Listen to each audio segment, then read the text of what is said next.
Oke semuanya, siap-siap. Inilah akhir dunia. Take pertama. Silakan, Sydney. Awalnya, ada sesuatu yang tampak seperti bola api, semakin besar dan besar saja setiap menitnya. Dalam waktu singkat, bola api ini bisa menjadi lebih besar daripada matahari. Orang-orang terdiam sambil menatap langit. Mereka belum sadar, mereka harus menyelamatkan diri. Ya, meski percuma juga sih. Asteroid menabrak planet kita dengan kekuatan yang dahsyat, terus bergerak hingga mencapai kerak bumi beberapa kilometer di bawah tanah. Ribuan kilometer kubik batu padat seketika berubah menjadi uap. Semua benda, semua orang yang cukup dekat untuk melihat tabrakan ini akan lenyap dalam beberapa detik. Daratan di sekitar kawah benturan tertutup ribuan kilometer abu panas, pasir, dan puing-puing. Beberapa detik setelah tabrakan, rumput, pepohonan, dan semak-semak sepanjang puluhan kilometer pun terbakar habis. Tapi bukan itu saja, tabrakan ini memancing bencana alam lainnya, seperti tsunami. Lokasi yang tidak terbakar dalam beberapa menit tiba-tiba banjir. Bahkan di beberapa tempat, tinggi gelombang tsunami bisa mencapai lebih dari 305 meter. Gempa bumi mulai mengguncang. Kurang dari 1 jam setelah asteroid jatuh ke bumi, embusan angin bertiup di seluruh dunia. Kecepatannya lebih dari 1000 km per jam. Hurrikan meratakan semua yang masih berdiri dan menerbangkan puing berkilo-kilometer jauhnya. Di wilayah yang agak jauh dari tempat kejadian, langit tampak gelap. Itu sebabnya bintang jatuh yang cantik tampak lebih terang. Tapi itu bukan bintang, itu puing-puing yang menghujani bumi, memasuki atmosfer dengan warna merah berkilau karena radiasi inframerah.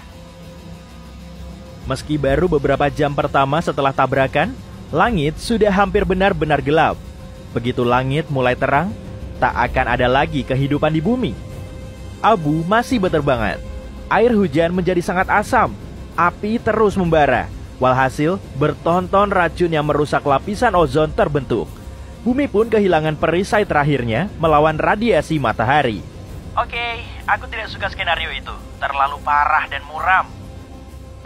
Apalagi yang kita punya? Akhir dunia juga bisa terlihat agak berbeda kok. Suatu hari, benda langit seperti planet mungkin akan membuat bumi kita keluar dari zona Lake Huni, membuatnya masuk ke orbit ekstrim yang lebih jauh dari matahari. Iklim di seluruh dunia jadi semakin dingin dan dingin saja. Hidup di dekat kutub bumi menjadi mustahil, dan semua kehidupan akan berkumpul di dekat ekuator. Tak lama, separuh bumi berubah menjadi gurun es. Kita pun akan kekurangan makanan dan sumber daya lainnya. Langit semakin gelap saja. Tak ada cukup cahaya sehingga tumbuhan kekurangan energi dan layu. Hewan pemakan tumbuhan pun punah, tak bisa menemukan makanan. Semakin jauh planet kita dari matahari, semakin lemah tarikan gravitasinya pada planet kita. Pada akhirnya, bumi menjadi terlalu jauh dari sumber cahaya dan panas utamanya, dan kemudian berubah menjadi sebongkah batu tanpa kehidupan dan ditutupi lapisan es tebal. Tidak, aku juga tidak suka akhir seperti itu. Bikin dingin. Apa ada yang lain lagi? Bagaimana kalau matahari akan meluas dan berubah menjadi raksasa merah? Jika itu terjadi, seluruh zona Lake Huni di tata surya akan berubah. Dimulai saat bintang kita kehabisan hidrogen di dalam intinya. Ini memicu beberapa reaksi. Pada akhirnya, inti matahari memanas dan menjadi semakin padat yang membuat matahari menjadi jauh lebih besar. Selama transformasi ini, matahari akan menelan Venus, Merkurius, dan bumi. Bintang yang meluas ini menelan planet kita bahkan sebelum mencapai puncaknya menjadi raksasa merah. Matahari masih memiliki sekitar 0,5 juta tahun untuk tumbuh. Begitu bumi ada di dalam atmosfer matahari, orbitnya berubah. Planet ini berputar ke arah dalam, di dalam panas matahari. Tapi tak akan ada lagi orang atau benda yang akan menyaksikan kejadian ini. Jauh sebelum itu, matahari membuat laut di planet kita menguap. Dan akhirnya bumi pun mencair. Seriusan nih? Tidak, itu terlalu panas untukku. Ada yang lain? Oke, kali ini sesuatu yang benar-benar berbeda. Orang di seluruh dunia bangun tengah malam. Langit seterang pagi hari, tapi itu bukan cahaya matahari. Sinarnya datang dari aurora yang sangat banyak. Merah, hijau, ungu.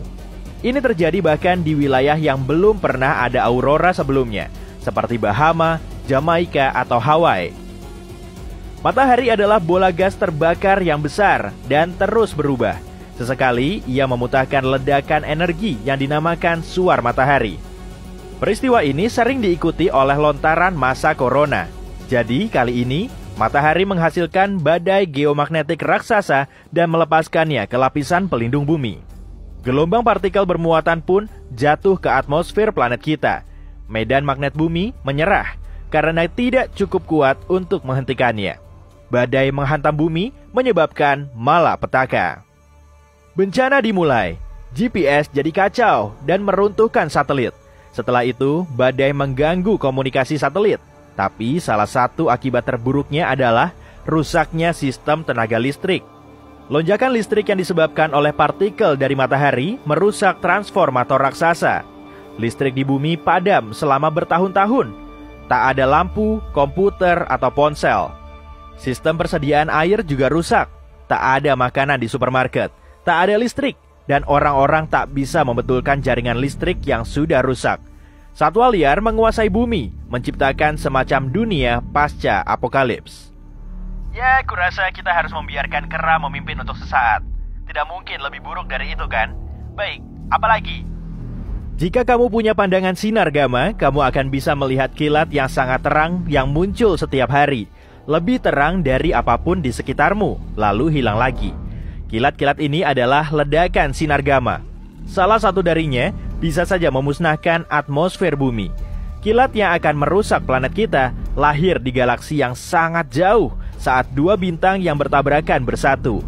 Kekuatannya sangat besar dan membawa energi 10 kuadriliun, yaitu angka 1 diikuti oleh 16 nol kali lebih besar dari matahari. Walau ledakan itu jaraknya 1000 tahun cahaya dari bumi, sinarnya sudah seterang matahari. Atmosfer bumi mencoba melindungi kita begitu ledakannya mendekat. Tapi pelindung ini tidak bertahan lama. Radiasinya sangat kuat sampai benar-benar memanaskan atmosfer, kemudian menciptakan nitrogen oksida yang merusak lapisan ozon. Tanpa lapisan ini, sinar ultraviolet dari matahari bisa mengenai lapisan bumi dengan kekuatan penuh. Plankton kecil di laut pun punah. Padahal, plankton ini menghasilkan 50-70% oksigen di bumi. Ketika mereka hilang, tak lama kemudian akan ada kekurangan oksigen yang parah. Hewan darat menghilang lebih dulu. Setelah itu, makhluk hidup mulai hilang dari lautan dan samudra.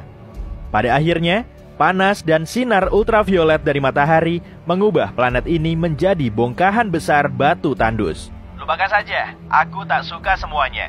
Biarkan saja bumi seperti ini, oke? Hey Sydney, bagaimana kalau kita meledakkan Mars?